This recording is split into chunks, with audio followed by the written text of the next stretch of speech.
ಅವ್ರಿಗೆ ಫಸ್ಟ್ ಕೇಳಿದ್ರಿ ನೀವು ನಿಂತವರಿಗೆ ನಿಮ್ಮ ಮೀಡಿಯಾದವ್ರು ಅಂತ ಹೇಳಿದ್ರೆ ಮತ್ತೆ ನೀವು ಕೇಳಬೇಕು. ಹೇಳಿ ನೀವು ಕೇಳಿದ್ರೆ ಹೇಳೋಕ್ಕಾಗಲ್ಲ. ಅದು ನಮ್ಮ ರೈಟ್ಸ್. ಅದು ನಾವು ಯಾರಿಗೆ ಓಟ್ ಹಾಕ್ತೀವೋ ಬಿಡ್ತೀವೋ. ಇವಾಗ ನೀವು ಹೇಳ್ತೀರಿ, ನೀವು ಗಮನಿಸಿದ್ದೀರಿ. ಯಾಕೆಂದರೆ ಬಂಡಾಯ ಕೂಡ ಎದ್ದಿದ್ದೀರಿ, ನಾವು ಓಟ್ ಕೊಡೋದಿಲ್ಲ ಅನ್ನೋ ರೀತಿಯ ಕೆಲವೊಬ್ಬರು. ಏನಾಗುತ್ತೆ, ದಾವಣಗೆರೆ ದಕ್ಷಿಣ ಶಾಮನೂರು ಸಮರ್ಥ ಅವ್ರು ಗೆಲ್ಲಬಹುದಾ ಅಥವಾ BJP ಓಟ್ ಕೊಟ್ಟು ಅವ್ರನ್ನ ಗೆಲ್ಲಿಸ್ಲಿಕ್ಕೂ ಕೂಡ ಸಿದ್ಧರಿದ್ದಾರೆ? ಏನಿದೆ ವಾತಾವರಣ ಇಲ್ಲಿ? ಮುಸಲ್ಮಾನರು ಮೊದಲೇ ಏನೈತೆ ಅಂದರೆ BJP ಓಟ್ ಕೊಡೋದಿಲ್ಲ. ಇಲ್ಲಿ ಏನು ಮಾಡಕತ್ತಾರ ಅಂತ ಹೇಳಿದರೆ BJPಗೆ ಓಟ್ ಹೆಚ್ಚಿಗೆ ಮಾಡೋ ಒಂದು ಇದು ಮಾಡಕತ್ತಾರ. ಈಗ ಸಾಬ್ರಿಗೆ ಕೊಟ್ಟಿಲ್ಲ, ಅದು ಬೇರೆ ಮಾತು. ಕೇಳಿದ್ವಿ, ಅಜ್ಜರಿದ್ದಾಗೆ ಕೇಳಿದ್ವಿ ನಾವು. ಅಜ್ಜರ ಜೊತೆಗೆ ಭಾಳ ಆಪ್ತರಾಗಿ ಇದ್ದಾರೆ ಅವರು, ಭಾಳ ಒಳಗೆ ಇದ್ದವ್ರು ಅವ್ರ ಜೊತೆಗೆ. ಅವರು ಹೆಂಗಂತೇಳಿದರೆ ರಾಜಕಾರಣಿ ರಾಜಕೀಯ ಸಿಕ್ಕರೆ ಸಾಕನ್ನೋರು. ಈಗ ಅಜ್ಜಿಗೆ 64 ವರ್ಷದಾಗ ಕರ್ಕೊಂಡು ಬಂದು ಎಲೆಕ್ಷನಿಗೆ ನಿಲ್ಲಿಸಿದ್ವಿ. ನನ್ನ ಹತ್ರ ಫೋಟೋ ಅದಾವು, ಎಲ್ಲ ಅದಾವು ಜೇಬ್ನಾಗ. ನಿಲ್ಲಿಸಿದಾಗ ಅವ್ರ ಜೊತೆಗೆ 6 ಜನ 7 ಜನ ಕ್ಯಾನ್ವಾಸಿಗೆ ಬರ್ತಿದ್ರು. ನಾನು ಸಿರ್ಗೂರು ಮೊಹಮ್ಮದ್ ಸಾಬು, ಸಾದಿಕ್ ಪಲ್ವಾನ್ರು, ಇವರು ಚಮನ್ ಸಾಬ್ರು ಅಂತ, ದುಮ್ಮಿ ಚಮನ್ ಸಾಬ್ರು ನಾವು ತಿರುಗ್ತಿದ್ವಿ. ಆವಾಗ ಬಂದು ಇವ್ರಿಗೆ ಅಧಿಕಾರ ಬಂದ ಮೇಲೆ 30 ವರ್ಷ ಮಾಡಿ ಹೋದರು. ಈಗ ಸಮರ್ಥಿಗೆ 25 ವರ್ಷ, ಇನ್ನೂ ಹುಡುಗ, ಹಿರಿಯ ಹುಡುಗ ಐತೆ. ಅವ್ನು ಪಾಪ ನಮ್ದೇನು ತಿಂದಿಲ್ಲ, ನಾವು ಅವನದೇನು ತಿಂದಿಲ್ಲ.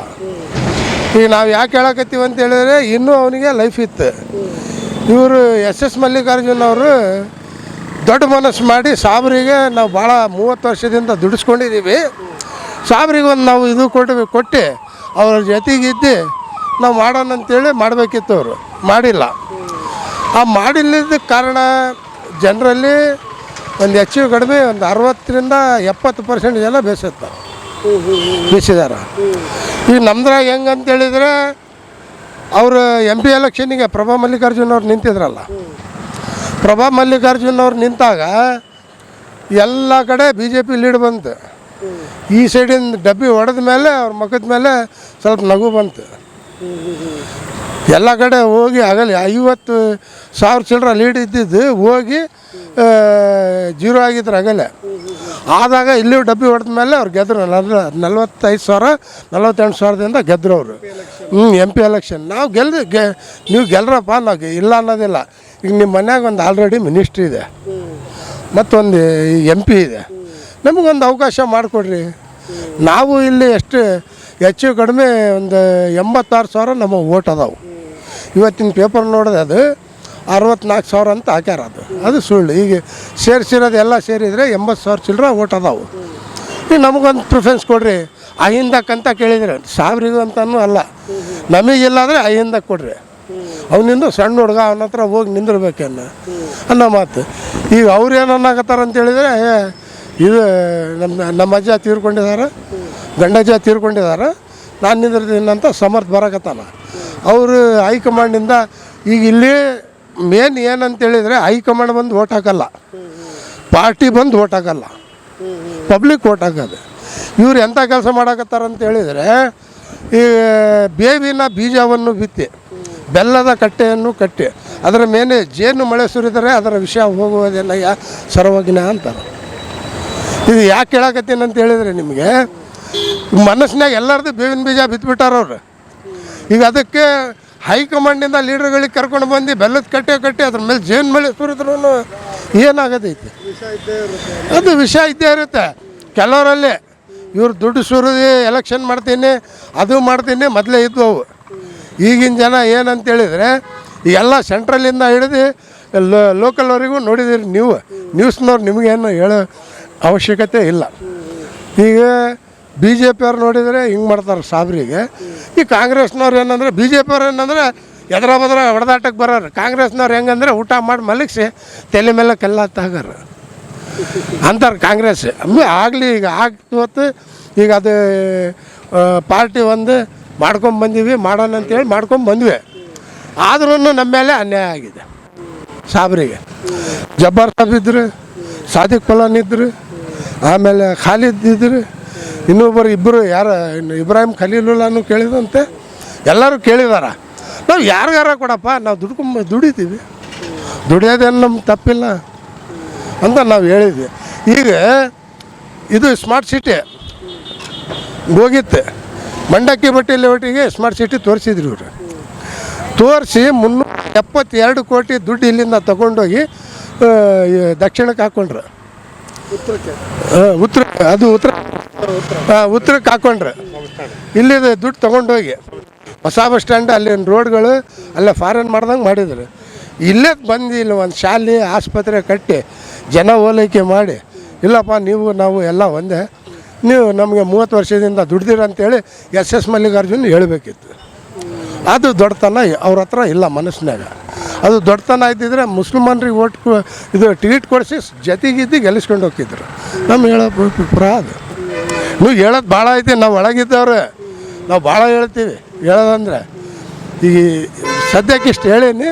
ಇದು ಒಂದು ಒಳ ಮನಸ್ಸಂತೂ ಖಂಡಿತವಾಗೂ ಇದೆ ಅನ್ನೋದು ನಾವು ಸೂಕ್ಷ್ಮವಾಗಿ ಗೊತ್ತಾಗ್ತದೆ. ಯಾಕೆಂದರೆ ಜನರ ಸರ್ವೆ ಮಾಡಿದಾಗ ಕೆಲವೊಬ್ಬರು ಇಲ್ಲ ನಾವು ಸಮರ್ ಶಾಮನೂರವ್ರಿಗೆ ಕೊಡ್ತೀವಿ ಅನ್ನೋ ಮಾತುಗಳನ್ನು ಹೇಳ್ತಾರೆ, ಇಲ್ಲ ಕೆಲವೊಬ್ರು ಇಲ್ಲ ನಾವು BJP ಕೊಡಬೇಕು ಅಂತ ಅಂತಿದ್ವಿ. ನಾನು ಅವರೇಜ್ ಕೇಳ್ತಾ ಇದ್ದೀನಿ ಸರ್, ಏನು ಆಗ್ಬೋದು? ಅಟ್ಲೀಸ್ಟ್ ಕೊನೆವರೆಗೂ ಹೋಗಿ ಎಲ್ಲ ಒಂದು ಕಡೆ BJP ಕಡೆ ವಾಲುತ್ತೆ ಅಂತ ಅನ್ಸುತ್ತಾ ನಿಮಗೆ? ಇಲ್ಲ ಫೈನಲಿ ಅಲ್ಟಿಮೇಟ್ಲಿ ಗೆಲ್ಲೋದು ಸಮರ್ಥೆ ಅಂತ ಅನ್ಸುತ್ತಾ ಅಂತ? ಇಲ್ಲೇ ಗೆಲ್ಲದಂತೂ ಕಾಂಗ್ರೆಸ್ ಅಂತ ಹೇಳಕತ್ತಾರ ಗೆಲ್ತೈತೆ ಅಂತೇಳಿ. ಎಲೆಕ್ಷನ್ ಆಗಿಲ್ಲ. ನಮ್ಮ ಮನಸ್ಸು ನಿಮ್ಮ ಮನಸ್ಸು ಈಗ ಯಾಕಂತೇಳಿದರೆ ಜನ ದುಡ್ಡಿಗೆ ನಿಂತಾರ. ದುಡ್ಡಿನ ದರ್ಪ, ದುಡ್ಡಿದ್ರೆ ದೊಡ್ಡವನಂತ. ಮೊದಲೇನಂತಿದ್ರೆ ಊರಿಗೆ ಬಿಟ್ಟವನು ಊರಿಗೆ ದೊಡ್ಡವನಂತಿದ್ರು. ಈಗ ಹಂಗಿಲ್ಲ, ದುಡ್ಡಿದ್ದವನ್ನೇ ದೊಡ್ಡವನು ಅನ್ನಕತ್ತಾರ. ಆ ರೀತಿ ಎಲೆಕ್ಷನ್ ನಡಕತ್ತಾವು. ಈಗ ದುಡ್ಡು ತಿನ್ನೋರು ಹೇಳ್ತಾರೆ, ಕಾಂಗ್ರೆಸ್ಸು ಅಂತಾರೆ, ಇನ್ನೂ ಒಂದು ಅಂತಾರೆ. ಇವರಿಗೆ ಮೇನ್ ಏನಂದರೆ ಹೈಕಮಾಂಡ್ ಏನು ಸುರ್ಜಿವಾಲಾ ಬಂದು ಓಟ್ ಹಾಕಲ್ಲ, ಜಮೀರ್ ಅಹಮದ್ ಬಂದು ಓಟ್ ಹಾಕಲ್ಲ. ಇವ್ರು ಯಾರು ಓಟ್ ಹಾಕೋರು ಅಲ್ಲಿ ಇಲ್ಲಿ ಬಂದು. ಹೈಕಮಾಂಡ್ ಸಿದ್ದರಾಮಯ್ಯನು ಬಂದು DK ಶಿವಕುಮಾರ್ ಬಂದು ಓಟ್ ಹಾಕಲ್ಲ. ಓಟ್ ಹಾಕೋರು ನಾವು ಇಲ್ಲಿ ಇದ್ದವರು, ಲೋಕಲ್ ಪ್ರಾಪರ್ನವ್ರು. ಈಗ ನಾವು ಇಲ್ಲಿ ಓಟ್ ಹಾಕೋರು ಹೇಳಕತ್ತೀವಿ, ನಮ್ಮವ್ರಿಗೆ ಕೊಡಿಸ್ರಿ ಅಂತ. ಅವರಲ್ಲೇ ಕುಂತು ಏನೋ ಒಂದು ತೀರ್ಮಾನ ಮಾಡಿ ಇರಲಿ ಅಂಥೇಳಿ ಒಳಗೆ ಕೆಲಸ ಮಾಡ್ಕೊಂಡು ಅವ್ರಿಗೆ ಇದು ಟಿಕೆಟ್ ಕೊಟ್ಟಿದ್ರೆ ಅವೆಲ್ಲ ನಡೆಯೋದಿಲ್ಲ. ಈಗ ಕೆಲವರು ಮನಸ್ಸು ಬೇಜಾರಾಗೈತಿ, ಅವರಂತೂ ಕಾಂಗ್ರೆಸ್ಸಿಗೆ ಓಟ್ ಹಾಕಲ್ಲ. ದಾಸ್ಕರಿಯಪ್ಪ ಅವರು ಹೇಗಿದ್ದಾರೆ? ಮುಸ್ಲಿಂ ಬಾಂಧವರ ಜೊತೆ ಹೇಗಿದ್ದಾರೆ? ಅನ್ಯೋನ್ಯವಾಗಿದ್ದಾರೆ? ಶ್ರೀನಿವಾಸ್ ನಮ್ಮ ಜೊತೆಗೆ ಕುಂತ್ಕೊಂಡು ಲಾರಿ ಯೂನಿಯನ್ ಅಧ್ಯಕ್ಷ ಇದ್ದಾಗ ನಮ್ಮ ಜೊತೆ ಕುಂತ್ಕೊಂತಿದ್ದ, ಮಾತಾಡ್ತಿದ್ದ. ನಮ್ಮ ಜೊತೆಗೆ ಭಾಳ ಚೆನ್ನಾಗದಾನ. ಅವನು ಅಹಿಂದ ಕೊಟ್ಟಾರ ಅವರು BJP ಅವ್ರು ಈ ಸಲ. ಶ್ರೀನಿವಾಸಿಂದ ಹೇಳ್ಬೇಕಂದ್ರೆ ಒಳ್ಳೆ ಹುಡುಗ. ಅವನಿಗೆ ನಾವೇನು ಅಂಥ ಜಾಗ ನೋಡಿಲ್ಲ, ಅಂಥದ್ದೇನು ಮಾಡಿಲ್ಲ. ನಮ್ಮ ಜೊತೆ ಭಾಳ ಚೆನ್ನಾಗದ ನಾವು. ಮತ್ತು ಯಶವಂತರಾವು ಚೆನ್ನಾಗಿದ್ದರು, ಅವರಿಗೂ ಕೊಡ್ಬೋದಿತ್ತು. ಮತ್ತು ಇವನು ಹೋಟೆಲಿಗೆ ಕುಮಾರ್ ಹೆಸರು ಕೇಳ್ಬೋದು, ಉದಯ್ ಕುಮಾರು ಒಳ್ಳೆ ಹುಡುಗ. ಇವರೆಲ್ಲ ಒಳ್ಳೆಯವರೇ. ಆದರೆ ಏನು ಮಾಡ್ತೀರಿ, ಸಿಂಬಲ್ ಒಂದು ಐತಲ್ಲ BJP ಅಂತೇಳಿ, ಆ ಸಿಂಬಲ್ ಇಟ್ಕೊಂಡು ಜನರಲ್ಲಿ ಅದು ಹೇಳ್ತಾರಲ್ರಿ, ಜನ ಮರಳು ಜಾತಿ ಮರಳು ಅಂತ. ಮತ್ತು ಮುಂದಿನ ಏನು ಹಂಗೆ ಜನಕ್ಕೆ ಮರಳು ಮಾಡ್ಕೊಂಡು ಬರ್ತಾರೆ. ಇದು ರಾಜಕೀಯಲ್ಲೇ ಮಾಡೋದು ಸಹಜ. ಇದು ರಾಜಕೀಯ ಕುತಂತ್ರಗಳು ಅದಾವಲ್ಲ, ನಿಮಗೆ ಗೊತ್ತಿದೆ. ನ್ಯೂಸ್ನವ್ರಿಗೆ ನಾವೇನು ಹೇಳ್ಕೊಡೋದು ಏನಿಲ್ಲ, ಹಂಗೆ ಅದಾವೆ. Thank you sir, thank you.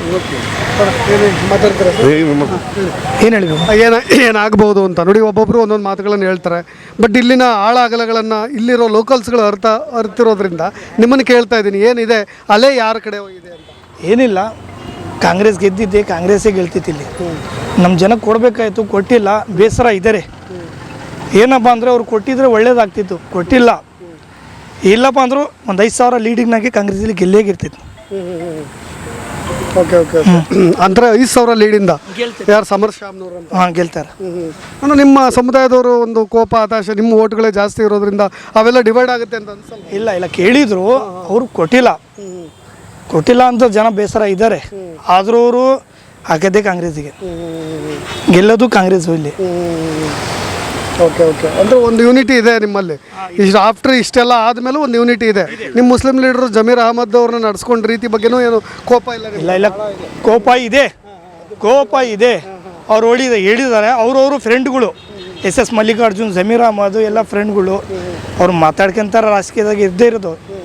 ಆಮೇಲೆ ಅವರು ಒಂದು ಜಾಗದಾಗ ಕುತ್ಕೊಂಡು ಟೀ ಕುಡಿತಾರೆ. ನಾವು ಹೇಳೋದು ಅಷ್ಟೇ, ಅದು ಜಗಳ ಮಾಡ್ತಾರಂತ ಏನೂ ಮಾಡೋಂಗಿಲ್ಲ. ಅವರು ಎಲ್ಲ ಶಂಕರಪ್ಪ ಅವ್ರ ಮನೆಯವರು, ಅವರು ಎಲ್ಲ ಫ್ರೆಂಡ್ಗಳೇ. ಸುಮ್ಮನೆ ನಮ್ಮ ತೋರ್ಸೋಕ್ಕೆ ಹೇಳ್ತಾರೆ ಅಷ್ಟೇ ಅವರು. ಓಕೆ ನೀನು ಎಕ್ಸ್ಪೆಕ್ಟ್ ಮಾಡ್ತಾ ಇದೀವಿ ನಾವು, ಯಾಕೆಂದ್ರೆ ಇಬ್ಬರು ಕ್ಯಾಂಡಿಡೇಟ್ಗಳು ಅದೇ ರೀತಿಯಾಗಿದ್ದಾರೆ. ಒಂದು ಕಡೆ ಸಮರ್ ಶ್ಯಾಮ್ನವರು, ಇನ್ನೊಂದು ಕಡೆ ದಾಸ್ ಕರಿಯಪ್ಪ. ಏನಾಗ್ಬೋದು ಮುಸ್ಲಿಂ ಸಮುದಾಯದ ವಿರೋಧಗಳ ನಡುವೆ ಈ ಒಂದು ಹಣಾಹಣಿಯಲ್ಲಿ ಯಾರು ಗೆಲ್ಬೋದು? ಹಣೆಯಲ್ಲಿ ಯಾರು ಗೆಲ್ಬೋದು ಅಂದರೆ, ಈಗ ಇಷ್ಟು ದಿವಸದಿಂದ ಅಲ್ಪಸಂಖ್ಯಾತರು ಭಾಳ ಬೇಡಿಕೆ ಇಟ್ಟಿದ್ರು, ಅಲ್ಪಸಂಖ್ಯಾತರು ಕೊಟ್ಟಿಲ್ಲ. ಈ ಸತಿ ಸೋಮವಾರ ನಾಳೆ ಭಾಳ ಜನ ನಾಮಿನೇಷನ್ ಆಗ್ತೀವಿ ಅಂತ ಹೇಳಿದ್ದಾರೆ. ಈ ಸತಿ ಸಮರ್ಥಕ್ಕೂ ಸ್ವಲ್ಪ ಡೌಟ್ ಅಂತ ನಾನು ಹೇಳ್ಬೋದು ಅಷ್ಟೇ. ಯಾಕೆ ಏನೆಲ್ಲ ಇಂಪ್ಯಾಕ್ಟ್ ಆಗ್ಬೋದು ಅವ್ರ ಮೇಲೆ, ಏನು ಪ್ರಭಾವ ಬೀರ್ತಾರೆ? ನಮ್ಮ ಸಮಾಜದವರು ಭಾಳ ಜನ ವಿರೋಧ ಅನ್ನೋದಾರ ಅವ್ರಿಗೆ ಬೇಕಾದವರು ಇದ್ದಾರೆ. ಹಾಗಾಗಿ ಏನಿದೆಲ್ಲ ಈ ಸತಿ ದಾವಣಗೆರೆ ಎಲೆಕ್ಷನ್ ಸ್ವಲ್ಪ ಟಫ್ ಆಗ್ಬೋದು ಶಾಮ್ನವ್ರ ಮಂತನ್ಯಾಗಂತ ನಾನು ಹೇಳಿಷ್ಟು. ಲಿಂಗಾಯತ ಓಟ್ಗಳಿದ್ದಾವೆ, OBC ಓಟ್ಗಳಿದ್ದಾವೆ, ಅವೆಲ್ಲವೂ ಕೂಡ ಸಪೋರ್ಟ್ ಮಾಡ್ತಾವೆ ಸಮರ್ ಶ್ಯಾಮ್ನವ್ರಿಗೆ ಅನ್ನೋ ಮಾತುಗಳು. ಅವರು ಮಾಡ್ತಾರೆ, ನಾವು ಮಾಡ್ತೀವಿ. ನಮ್ಮಲ್ಲಿ ನಾವು ಒಗ್ಗಟ್ಟಿಲ್ಲ, ಅವರಲ್ಲಿ ಅವರು ಒಗ್ಗಟ್ಟಿಲ್ಲ. ಆ ಕಡೆ ಕರ್ಬೇಸಪ್ಪ ಅವರು ವಿನ್ ಆದರೂ ಅಚ್ಚರಿ ಇಲ್ಲ ದಾವಣಗೆರೆಯಲ್ಲಿ. ಆ ಥರ ಸಿಚುವೇಶನ್ ದಾವಣಗೆರೆಯಲ್ಲಿ ನಡೀತಾ ಇದೆ. ಒಬ್ಬರು ಮಂತ್ರಿ ಅಂದಾಗ ಇಷ್ಟು ದಿವಸ ಹಾಕೊಂಡು ಬಂದಿದ್ದಾರೆ ಅಂತ ಭಾಳ ಜನ ಹೇಳಿದ್ದಾರೆ. ಈಗ ನಾವು ಹಾಕಿದ್ದೀವಿ, ನಮ್ಮ ತಂದೆಯವರು ಅವರೆಲ್ಲರೂ ಹಾಕಿದ್ದಾರೆ. ಈಗೇನಪ್ಪ ಅಂದರೆ ಈ ಸಿಚುವೇಶನ್ ಭಾಳ ಟೈಟ್ ಐತಿ. ಈ ಸತಿ ಹೆಂಗೆ ಹಾಕೋದಂತ ಹೇಳಿದ್ರೆ ಒಂಥರ ಇಬ್ಬರು ಗೆಲ್ಲೋ ಚಾನ್ಸಸ್ ಭಾಳ ಐತಿ. ಮುಸಲ್ಮಾನ್ ಓಟ್ಗಳು ಹೊಡಿತಾವೆ ಅಂತ 99% ಐತಿ. ಈಗ ಯಾವುದಕ್ಕೆ ಸರ್ ಟಿಕೆಟ್ ಕೊಡದೇ ಇರೋದೇ ನಿಮ್ಮದು ವಿರೋಧನ, ಅಥವಾ ಬೇರೆದು ಏನಾದರೂ ಕೆಲಸ ಕಾರ್ಯಗಳಾಗಿಲ್ಲ ಅನ್ನೋದು? ನಮಗೆ ಕಾಂಗ್ರೆಸ್ ಬಗ್ಗೆ ವಿರೋಧ ಇಲ್ಲ, ಕಾಂಗ್ರೆಸ್ಸಿಗೆ ವಿರೋಧ ಇಲ್ಲ. ಟಿಕೆಟ್ ಕೊಟ್ಟಿಲ್ಲ ಮುಸಲ್ಮಾನರಿಗೆ ಅನ್ನೋದು ವಿರೋಧ ಬಿಟ್ಟರೆ ಬೇರೆ ಮತ್ತೆ ಯಾವುದೇ ಕಾರಣ ಇಲ್ಲ. ನಮಗೆ ಕಾಂಗ್ರೆಸ್ ವಿರೋಧನೂ ಅಲ್ಲ, ಇದೂ ಅಲ್ಲ. ಟಿಕೆಟ್ ನಮಗೆ ಸಿಕ್ಕಿಲ್ಲ ಮುಸಲ್ಮಾನರಿಗೆ, ಹಂಗಾಗಿ ಜನ ಬಂಡಾಯ ಎದ್ದಿದ್ದಾರೆ ಅಷ್ಟೇ. ಅದ್ರ ಬಗ್ಗಿಟ್ಟು ಮತ್ತೆ ಬೇರೆ ಏನಿಲ್ಲ. ಬಂಡಾಯ ಎದ್ದಿರೋ ಜನಕ್ಕೆ ಬೇರೆ ಆಪ್ಷನ್ ಇಲ್ಲ, BJPಗೆ ಕೊಡಬೇಕು ಓಟು. ಕೊಡ್ತೀರಾ ನೀವು BJPಗೆ ಕಾಂಗ್ರೆಸ್ಸಿಗೆ ಅಂತ ಇಲ್ಲ. ಈಗ ನಮಗೆ ಇಲ್ಲಿ MIM ಇದೆ, ಭಾಳ ಪಾರ್ಟಿಗಳು ನಿಂತ್ಕೊಳ್ತಾವೆ ಅಂತ ಇದ್ದಾರೆ. ಜನಗಳು ಏನು ಡಿಪೆಂಡ್ ಮಾಡ್ತಾರೆ, ಜನಗಳ ಮೈಂಡಲ್ಲಿ ಏನಿದಪ್ಪ ಅಂದರೆ ಶ್ಯಾಮ್ನವ್ರ ಮಂತ್ರಾಗ ಸೋಲಿಸ್ಬೇಕು ಈ ಸತಿ ಅಂತ ಮೈಂಡಲ್ಲಿ ಇಟ್ಕೊಂಡಿದ್ದಾರೆ ಮುಸಲ್ಮಾನ್ ಜನಗಳು. ಅದು ಏನಾಗುತ್ತೆ ಮುಂದೆ ನೋಡಬೇಕು. ಈ ಬಾರಿ ಒಂದು 1994ರಿಂದ ಇಲ್ಲಿವರೆಗೂ ಕೂಡ ಜನರು ನೋಡಿ ಕೆಲಸಗಳು ಆಗಿಲ್ಲ ಅನ್ನೋ ಕಾರ್ಯಕ್ಕೆ ಈ ಸರಿ ಕೆಲಸಗಳು ಆಗಿಲ್ಲ ಅಂತಲ್ಲ, ಕೆಲಸಗಳು ಆಗಿದ್ದಾವೆ. ನಮ್ಮ ಕ್ಯಾಂಡಿಡೇಟ್ ಬೇಕಿತ್ತು ಅಷ್ಟೇ, ಕೊಟ್ಟಿಲ್ಲ. ಅದೇ ಕಾರಣಕ್ಕಾಗಿ ಕಾಂಗ್ರೆಸ್ನ ಈ ಸತಿ ಭಾಳ ಹಿನ್ನಡೆ ಮಾಡ್ಬೋದು ಅಂತ ನಮ್ಮ ಮನಸ್ಸಿಗೆ. ಏನಾಗ್ಬೋದು ಸರ್, ಫೈಟ್ ಹೇಗಿರುತ್ತೆ ಅಂತ ನೀವು ಎಕ್ಸ್ಪೆಕ್ಟ್ ಮಾಡ್ತೀರಿ? ಹೇಳ್ತಾ ಇದ್ದೀನಲ್ಲ ಸರ್, ಅದೇ ಆಗೋದು. ಟಫ್ ಇದೆ, ಹೇಳೋಕ್ಕಾಗಲ್ಲ. BJP ಇನ್ನಾದರೂ ಅಚ್ಚರಿ ಇಲ್ಲ ಈ ಸತಿ. ಯಾಕಂದರೆ ನಮ್ಮವರು ಆ ಕಡೆ BJPಗೆ ಹಾಕ್ತೀವಿ ಅಂತೇಳಿ ಭಾಳ ಜನ ಕಮೆಂಟ್ ಮಾಡಿದ್ದಾರೆ. ಕಮೆಂಟ್ ಮಾಡಿದವ್ರು ಯಾರು ಹಾಕಲ್ಲ. ಅದು ಎಲೆಕ್ಷನ್ ಬಂದ ಮೇಲೆ, ವೋಟಿಂಗ್ ಆದಮೇಲೆ, ರಿಸಲ್ಟ್ ಬಂದ ಮೇಲೆ ಗೊತ್ತಾಗತ್ತೆ ಸರ್. ಅದ್ರ ಒಳಗೇನು ಗೊತ್ತಾಗಲ್ಲ. ಬಟ್ 99% ಏನಪ್ಪ ಅಂದರೆ ನಮಗೆ ಕೊಟ್ಟಿಲ್ಲ ಅನ್ನೋ ನೋವು ಭಾಳ ಐತಿ ಮುಸಲ್ಮಾನರಿಗೆ. ಭಾಳ ಜನ ಕೇಳಿದ್ದಾರೆ, ಒಬ್ಬರು ಇಬ್ಬರಲ್ಲ, ಭಾಳ ಕಡೆ ಫಂಕ್ಷನ್ ಮಾಡಿದರು, ಭಾಳ ನಾವು ಸಭೆಗಳು ಮಾಡಿದ್ದೀವಿ, ಕೊಟ್ಟಿಲ್ಲ. ಅದು ಒಂದು ಬೇಜಾರಿದೆ ಅಷ್ಟೇ. ಮುಸ್ಲಿಮರು ಕಾಂಗ್ರೆಸ್ಸಿಗೇನು ಓಟು ಒತ್ತ ಮಿಷಿನ್ ಇದ್ದಾಗ ಬರೀ ನಮ್ಮನ್ನು ದುರ್ಬಳಕೆ ಮಾಡ್ಕೊಳ್ತಾನೆ ಬರ್ತಾ ಇದ್ದಾರೆ ಕಾಲದಿಂದ ಅಂತ ಮಾತುಗಳು ಬಂದಾಗ ಏನು ಅನ್ಸುತ್ತೆ ನಿಮಗೆ? ಅವರು ತಿಳ್ಕೊಬೇಕಿತ್ತದು. ನಮಗೆ ಇಷ್ಟು ದಿವಸ ಮಾಡಿದ್ದಾರೆ, ಈಗ 2.5 ವರ್ಷ ಇದೆ, ಕೊಡೋಣ ಅಂತೇಳಿ ಅವ್ರ ಮೈಂಡಲ್ಲಿ ಬರಬೇಕಿತ್ತು, ಬರಲಿಲ್ಲ. ಮುಂದೆ ಮತ್ತೆ ನೋಡೋಣ, ಇಲ್ಲಿಗೆ ಮುಗ್ದಿಲ್ಲ. ಮತ್ತೆ 28ಕ್ಕೆ ಮತ್ತೆ ಚುನಾವಣೆ ಬರುತ್ತೆ, ಆವಾಗಲೂ ಕೇಳ್ತಾರೆ ಮುಸ್ಲಿಮರು. ಆವಾಗ ಕೊಟ್ಟರೆ ಆವಾಗಲೂ ಕೇಳಿಸ್ತೀವಿ. ನಾವು ಒಂದು ಮಾತು ಏನು ಹೇಳ್ತೀವಿ ಅಂದರೆ, ನಾವು ಕಾಂಗ್ರೆಸ್ಸಿಗೆ ವಿರೋಧ ಅಲ್ಲ, ದಾವಣಗೆರೆಗೆ ಮುಸ್ಲಿಮಿಗೆ ಟಿಕೆಟ್ ಕೊಟ್ಟಿಲ್ಲ ಅನ್ನೋ ಮಾತ್ರ ಕಾರಣ, ಒಂದು ವಿರೋಧ ಅಷ್ಟೇ. ಆದರೆ ಈ ಸರಿ ಏನೋ ಪಾಠ ಕಲಿಸಬೇಕು ಅನ್ನೋ ಥರದ್ದು ಒಂದು ನಿರ್ಧಾರ ಆಗಿದೆ ಅಂತ. ಅದೇ ನಮಗೆ ಹೇಳಿದ್ನಲ್ಲ, ನಿಮಗೆ 2 ಸತಿ ಹೇಳಿದೆ ಈಗ ನಾನು. ಅದೇ ಈಗ ಜನ ಭಾಳ ಜನ ಕೇಳಿದ್ದಾರೆ ಅಂತೇಳಿ ಹೇಳಿದ್ದೀನಿ. ಅವರು ಯಾವಾಗ ಇದು ಚಿತ್ರ ಆಗುತ್ತೆ ಗೊತ್ತಿಲ್ಲ. ಮುಸಲ್ಮಾನರು ಈಗ ನಾವು ಒಬ್ಬನೇ ಅಂತ ಅಲ್ಲ, ನಮ್ಮ ಸಮುದಾಯದ ಭಾಳ ಜನ ಎಲ್ಲಿ ನೀವು ಹೋದರೂ ಮೈಕ್ ಇಟ್ಕೊಂಡ್ರು ಅದೇ ಹೇಳಿರೋದು ನಿಮಗೆ. ಈ ಸತಿ ನಮ್ಮರಿಗೆ ಕೊಡಬೇಕಿತ್ತು, ಕೊಟ್ಟಿಲ್ಲ ಅನ್ನೋ ನೋವು ಐತೆ ಅಂತೇಳಿ. ಅದು ಹಾಗೇ ಆಗುತ್ತೆ. ಗೆದ್ರೂ ಅಚ್ಚರಿ ಇಲ್ಲ, ಸೋತ್ರೂ ಅಚ್ಚರಿ ಇಲ್ಲ, ಆ ಥರ ಇದೆ situation. Congress high command ticket final ಮಾಡೋದಕ್ಕಿಂತ ಮುಂಚೆನೇ ಹೋಗಿ ನಾಮಿನೇಷನ್ ಫೈಲ್ ಮಾಡೋದಕ್ಕೆ ಮುಂದಾದು. ಯಾಕೆ ಅಂದರೆ ನಾನು ಪಕ್ಷೇತರನಾಗಿ ನಿಂತರೂ ಕೂಡ ಗೆಲ್ತೀನಿ ಅನ್ನೋ ಒಂದು ಕಾನ್ಫಿಡೆನ್ಸ್ ಇದ್ರೂ ಕೂಡ ಇರ್ಬೋದು. B ಫಾರಮ್ ಬರದೇ ಇರಲಿ, ನನಗೆ ಕಾಂಗ್ರೆಸ್ ಟಿಕೆಟ್ ಕೊಡಲಿ ಬಿಡಲಿ, ಜನ ನನ್ನನ್ನು ಗೆಲ್ಲಿಸ್ತಾರೆ ಅನ್ನೋ ರೀತಿಯಾಗಿ ಸಮರ್ ಶ್ಯಾಮ್ನವ್ರ ಕುಟುಂಬ ಇದೆ. ನೀವೇನು ಹೇಳ್ತೀರಿ ಸರ್? ನಮಗೆ ಬೇಸರ ಏನಾಗಿದ್ರೆ ಅಂದರೆ, ನಮ್ಮ ಜನಕ್ಕೆ ಟಿಕೆಟ್ ಕೊಟ್ಟಿಲ್ಲ ಅಂತ ಅಷ್ಟೇ, ಮತ್ತೆ ಏನಿಲ್ಲ. ಕಾಂಗ್ರೆಸ್ ವಿರೋಧ ಅಲ್ಲ ನಾವು ನಮ್ಮ ಅಪ್ಪಾಜಿ, ನಮ್ಮ ತಾತ ಎಲ್ಲರೂ ಕಾಂಗ್ರೆಸ್ ಓಟ್ ಹಾಕೊಂಡು ಬಂದಿರೋದು.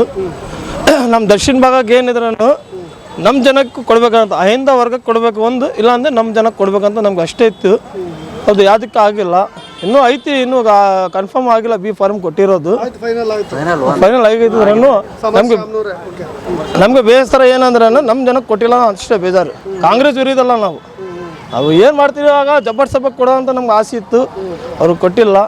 ಇವಾಗ ಏನಾದ್ರೂ ಕಾಂಗ್ರೆಸ್ ಓಟ್ಲಿ ಹಾಕ್ಲೇಬೇಕು, ಯಾರು ನಿಕ್ಕಿದ್ರು. ನೋಡೋಣ ಈ ಸತಿ ಏನಾಗ್ತಿದ್ದ. ನಮ್ಮ ಗುರುಗಳು ಎಲ್ಲರೂ ದೊಡ್ಡವ್ರು ಏನು ಹೇಳ್ತಾರೆ ನೋಡಿ ಫೈನಲ್ ಮಾಡ್ತೀವಿ ನಾವು. ಡಿಸಿಷನ್ ತೊಗೊಂಡಿಲ್ಲ ಸರ್. ಇನ್ನೂ ಯಾರು ತೊಗೊಂಡಿಲ್ಲ ನಾವು, ನೋಡೋಣ ಮುಂಚೆ ಇನ್ನೂ 10-12 ದಿನ ಐದು ಟೈಮು, ನೋಡೋಣ. ಏನು ಡಿಸಿಷನ್ ಅಂದರೆ ಏನು? ಡಿಸಿಷನ್ ಅಂದರೆ ನಾವು ಕಾಂಗ್ರೆಸ್ಸಿಗೆ ಹಾಕ್ಬೇಕಾ, ಸಮರ್ ಶಾಮ್ನೂರ್ ಅವ್ರಿಗೆ ಹಾಕಬೇಕಾ ಅಥವಾ BJPಗೆ ಹಾಕ್ಬೇಕಾ? ಅದು ಇವಾಗ ನಾವು ಯಾರಿಗೆ ಹಾಕ್ಬೇಕಂತೇಳಿ ನಾವು ಡಿಸೈಡ್ ಮಾಡೋಕ್ಕಿಂತ ಮುಂಚೆ ಅವರು ನಿಂತವರು ಮೊದಲೇ ಅವ್ರು ಹೇಳಬೇಕು ನಾವೇನು ಮಾಡ್ತೀವಿ ಜನರಿಗೆ ಅಂತೇಳಿ. ಅವ್ರು ಹೇಳಿದರೆ ಜನ ಡಿಸೈಡ್ ಮಾಡ್ತಾರೆ.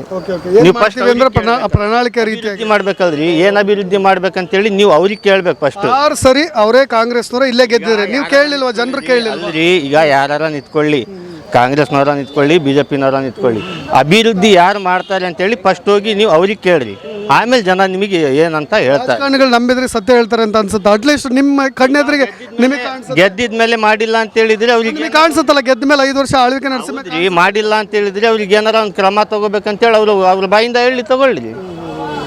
ಫಸ್ಟ್ ನೀವು ಅವ್ರಿಗೆ ಕೇಳ್ರಿ, ಇವಾಗ ಯಾರಿಗೆ ಟಿಕೆಟ್ ಬಂದೈತಲ್ಲ. ಕಳೆದ ಬಾರಿ ಎಲೆಕ್ಷನ್ ಅಲ್ಲಿ ಯಾರು ಎಷ್ಟು ಕೆಲಸ ಮಾಡಿರ್ತಾರೆ ಅನ್ನೋದ್ರ ಗೊತ್ತಿರೋದ್ರ ಮೇಲೆ ನೀವು ಮುಂದಿನ ಕ್ರಮ ತೆಗೆದುಕೊಳ್ಳಲ್ಲ.